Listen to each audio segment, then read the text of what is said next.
Before you jump into this. All right, so my name's Tim. I'm a software developer at Blockchain, and my background is in mobile development. I do iOS and Android in the past before I worked at Blockchain, and now that's what I do. I do that Android and iOS and web and JavaScript. So at Blockchain I work on the web wallet and the Android wallet and the emerging app. So that's what I do at Blockchain. All right, so I'm going to talk about the Blockchain API. So why use the Blockchain API? I mean, there's Bitcoin D, all that stuff, right? And for one thing, the Blockchain API is dead simple to use. It's basically a bunch of HTTP requests that returns JSON objects. So let's see. I mean, it's very easy to get started with. So for one here, I want to gauge the audience. How many people have a good understanding of the blockchain, what it is, what the blockchain is relative to Bitcoin? Okay, actually that's very good. How about, another raise of hand, how many of you guys have a really deep understanding of blockchain, like inputs, outputs, scripts, and lock time? Can you guys raise your hand if you know about that? Okay, that's good. Okay, so now I know what to talk about. All right. So here's the blockchain. So let's start diving into a very simple one. Well, for one, blockchain. For those of you guys who are new, I think some people didn't raise their hands. What the blockchain is basically a record of all transactions that ever exist in the Bitcoin network from the beginning of time. So that's what the blockchain is all about, transactions. And with our API, you can very easily query get transactions. You could get it by this request here. By giving it a text index, which is specific to our blockchain site, but most people will probably use the hash to return the transaction object, which is all I'm showing right here. Okay.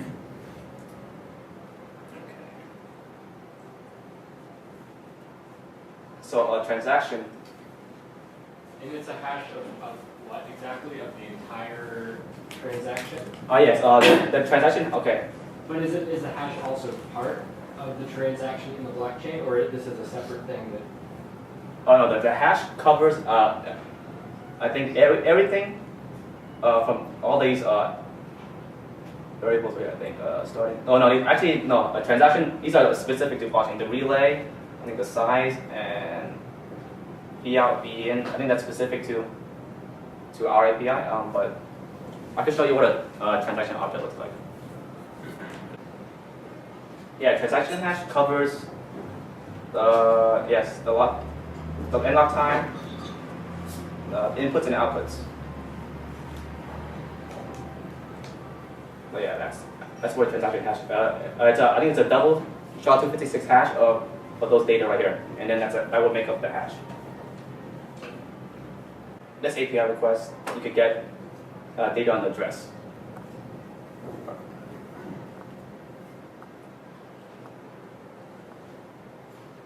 Are all of you guys familiar with these variables right here? Hand raise, yes or no? Yes. I have a question. Yes. I noticed that on your website some addresses have been labeled, like that have some significance. Is it possible to get those labels through this API? I don't think so, no. I think that's specific to my wallet. I think you label it in my wallet. No, just on public. Blockchain.info. Yeah. If you just go to the website and you look at certain addresses, like the Silk Road funds that have been taken by the FBI, I believe it's labeled when you go on the site.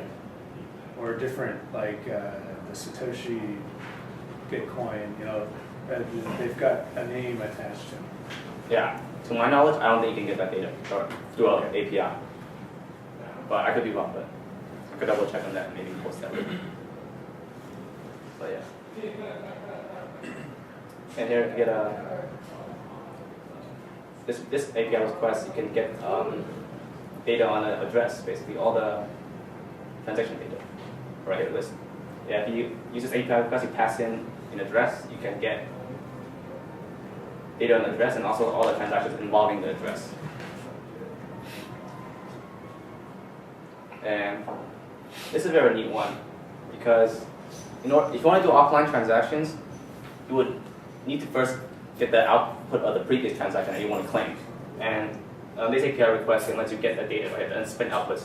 These are all the data that you need to create an offline transaction. What you do is if you want to create an offline transaction, you can take the data that's being returned by this, and you could probably use some service like Brain Wallet or something to sign your own transaction offline. Here's a WebSocket API. How many of you are familiar with WebSockets? All right, great. Not everyone? Okay. So here's an example of, if you ever seen our homepage website with the real-time data of blockchain, Yes. they're based on WebSockets. Right here. All this data coming out done on WebSockets, real-time. All transactions being broadcast in the network are all shown here. See, there's a labeled one right there, Satoshi Dice. Oh, huh. I guess it can be one. So it does use WebSockets and does return that, so I guess Oh, so you can it do is that. Okay. labeled. I want to demo.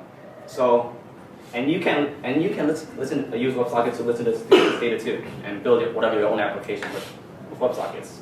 But first, let's go on. Let's look at how to use WebSockets. Basically, you open up a WebSocket connection, and you will subscribe to certain things like if you want to get data of all new transactions coming in, or if you want to get blocks, all data on new blocks coming in real time. You could use, what you do is open up a WebSocket connection, and when you open, you send a message like this. If you want to listen to all unconfirmed transactions that are being broadcasted by a network, you can send this message. Is there a limit on how long you can stay connected to that socket, or I think as long as you want. I think. Yep.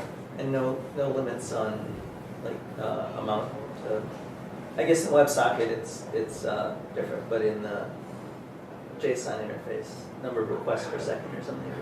Oh yes, there is a limit for that, the HTTP request. And if you want to bypass the limit request, you need to get an API key from us. And I see. yeah. So back to the WebSockets, I want to demo a WebSocket.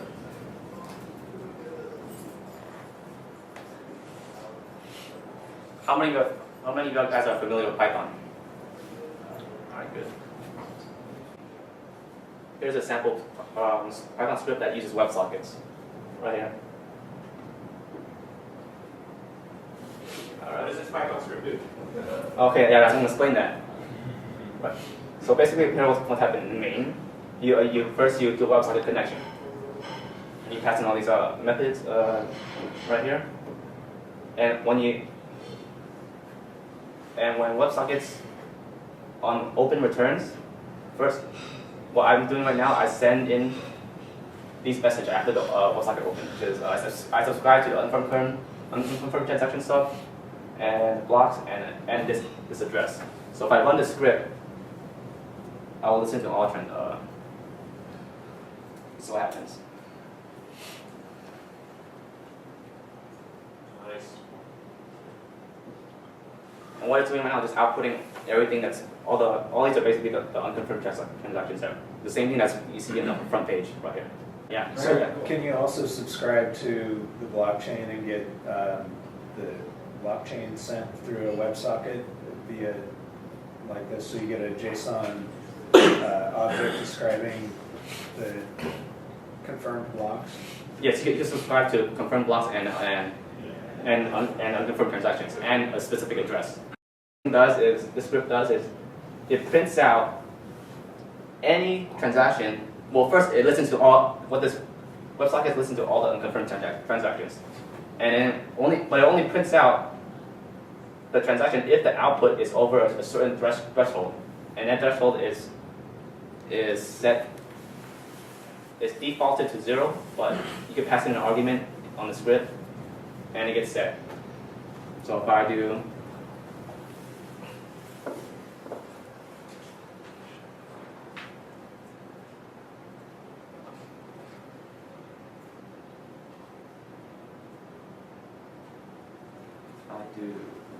count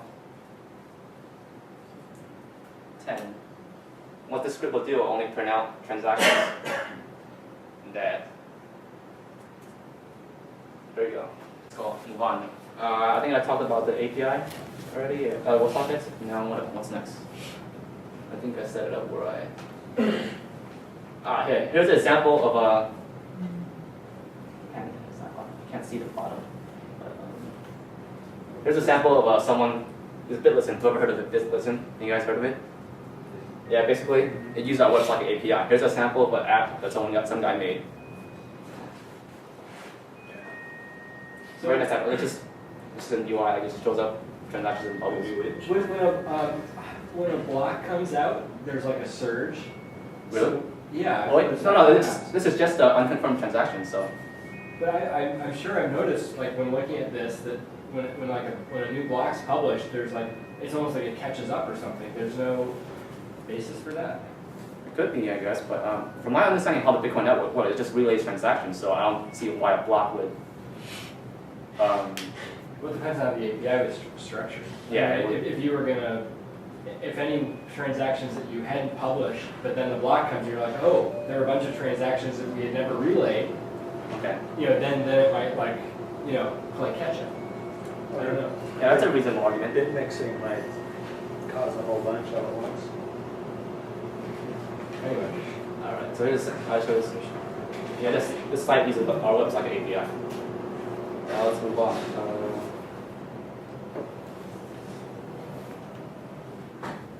Okay, I was talking about. Yeah, the unspent output is interesting. API request. I use it a lot to do offline transactions. What I would do is I would use this request to get the unspent outputs, and I would take it and use it to my offline computer, and then to sign an offline transaction. And this is very useful API method. And Brain Wallet uses this API method. If you look in Brain Wallet, and you can see this CM user API, or just download the link. The unspent output of this address right there. So very cool. And you can use this offline. Brain Wallet can save it to an offline computer and use that this way, just to sign offline transactions. And it's really cool, really neat way to use our API.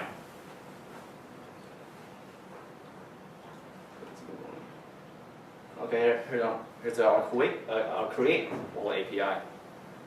Yeah, I think yes. With the wallet API, you will need an API key. Well, in the past, they used our API to create new wallets for new incoming users who want to claim the tips. Create wallet. What's interesting about our wallet API is that you can use the Bitcoin client, Bitcoin D client, to get data on the wallet. So how many of you guys use Bitcoin D, or it's now called Bitcoin Core? Yeah, a couple of you. Yeah. Yeah, so if you ever use that, you could use the same commands basically to interface with your My Wallet. So I have but not all methods are allowed. Some for security reasons. So let's go down. Yes, like for example, get.info, a very basic API method they could use for Bitcoin, for Bitcoin D. So here, I'll show you an example request.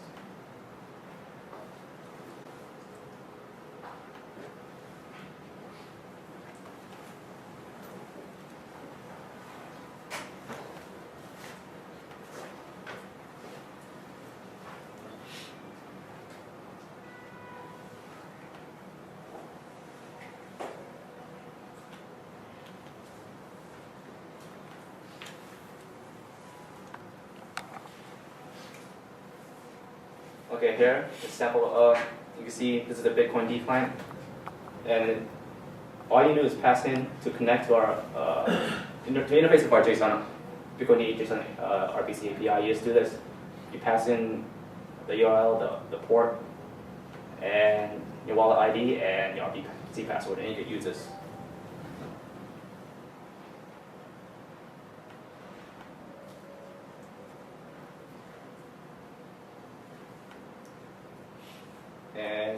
another one example, get balance.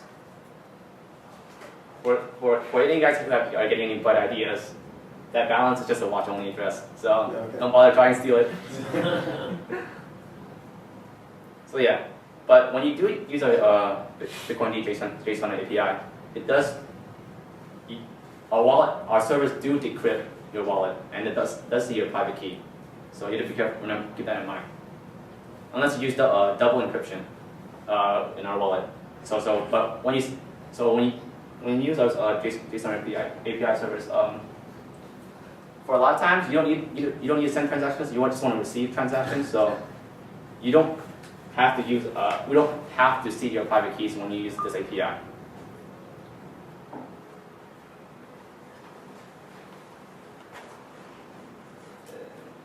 Yeah, all the basic functions are there. If you're familiar with the Bitcoin D, these are familiar. These should look familiar. Right. Like a transaction, all that stuff.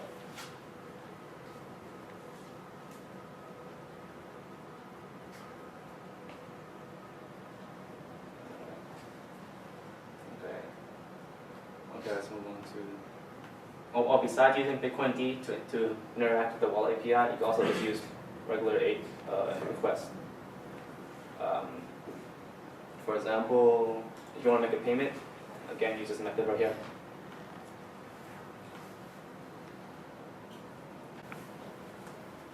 Is this cheaper than using BitPay?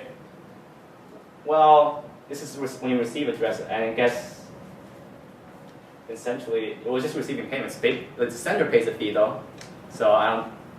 So as a merchant, it wouldn't matter to you, I guess. This doesn't convert into any kind of currency. It just stays with Bitcoin. Yeah, it's just stay with Bitcoin. Okay. But there's no reason why you could forward the amount to say an exchange the bitcoins for dollars. Well, it'll be more extra legwork on you for you, but it's possible. Yeah. Again, you could send many, or you could. Yeah, touching wallet balance, you don't have to decrypt. You have the second password. You don't. Our servers won't see your private keys. Yeah, listing addresses, you don't need to decrypt your private keys. Okay. Yeah, all these methods are all listed here very cleanly. Let's see what's next.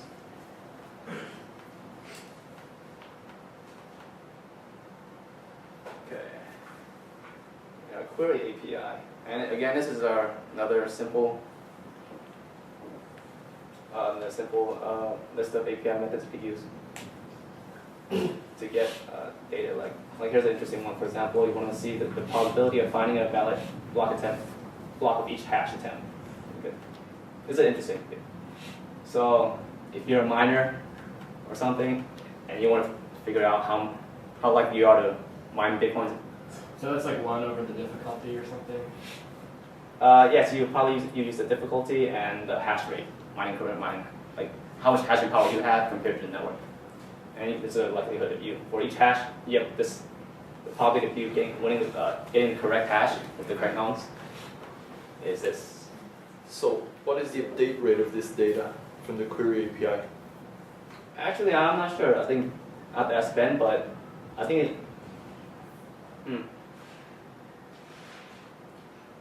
I think it's pretty up to date. Well, I think it's updated on each change in difficulty, probably most likely, and you compare it to the real time with the hashing rate of the network.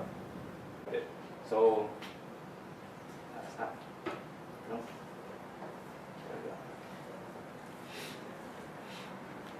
Okay, so receive payment API. It's very easy to use.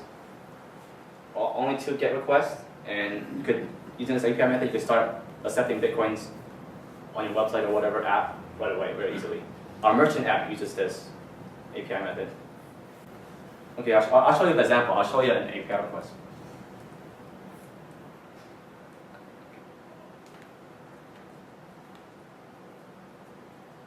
Like if I want to receive a payment from you and I want to request it through the blockchain API, You would call this method. First, you would do this.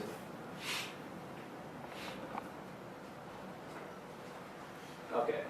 So say you want to send Bitcoins here, this is your address. All you do is call this API method, and if it's successful, you return your destination, which is that, your fee, and the input address. So what we do is all you do is ask your user to send Bitcoins to here, and to this address, and our service will immediately forward the Bitcoins to that address, instant. So it does require a little bit of trust on our side, but very, very, very tiny split second. Well, as long as the transaction is valid, the other Bitcoin nodes will relay it. So it's technically you could possibly send the transaction before it, relay the transaction, even though there's no the inputs have not been sent to that address. But when it gets added to the block, then it will start verifying the transaction. So when the miners will decide it. So what's the advantage of doing this? Why wouldn't I just generate a new address? Yes, you can. But it's a higher level system. You don't have to have some software to generate the addresses for you. But yeah, it's totally possible if you do it yourself on your servers or on your web application. So the point is to show the customer a unique address, basically. If you want to, yes, I would probably recommend to use a unique address, because people think Bitcoin is anonymous or pseudonymous, but it's actually really, really public. You could probably easily find out someone else's how much Bitcoin someone else has had just by asking them to send you some Bitcoins, and you just look it up and look back. And again, it's very simple. That's simple to use our API. Again, it's just a bunch of HTTP requests that returns a JSON object. Very simple and easy to use. Do you guys have the average price? Average price? Yeah. Yeah, they have the price. They Yeah. have a chart for the price, but it's not average, I think. Go back to the charts. To the list. Last price list. I want to see the market price way.